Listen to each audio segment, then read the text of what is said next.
Lali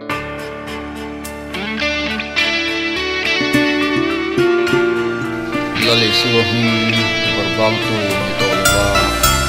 sor moi tu diturin nang leki lalpan min ko megani ani ami te pakha a insiam turin satwa lalrem ruat na ruat ami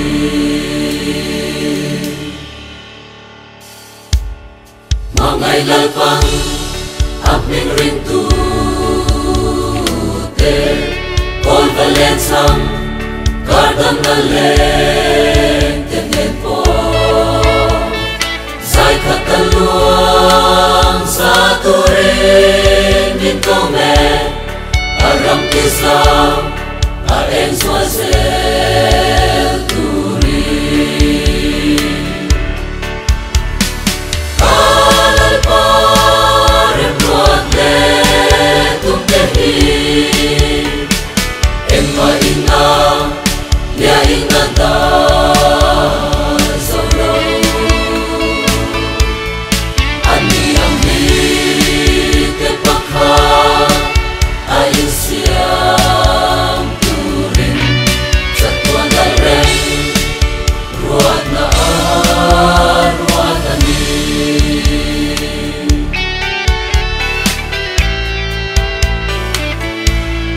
suara yari aming moi ta chu ni tem pusi soi chia ta chan to ma se mangai ngai lo chu mangai ti seri adin thar se am pum khat ni turi kalal parem ruat le tum tehi emma ina ya ingata solo ani ami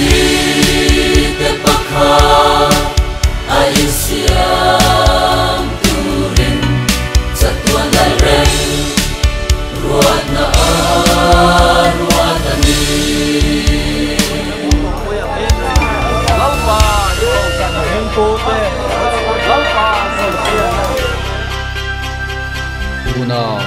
tuna khan imru nei putle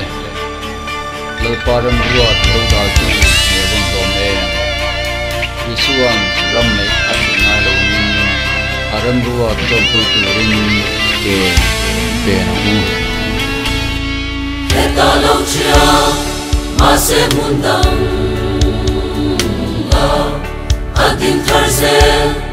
enkim tikrei la pasua ho u arem ruat sa trom pui vei mangai ngai ilen sa to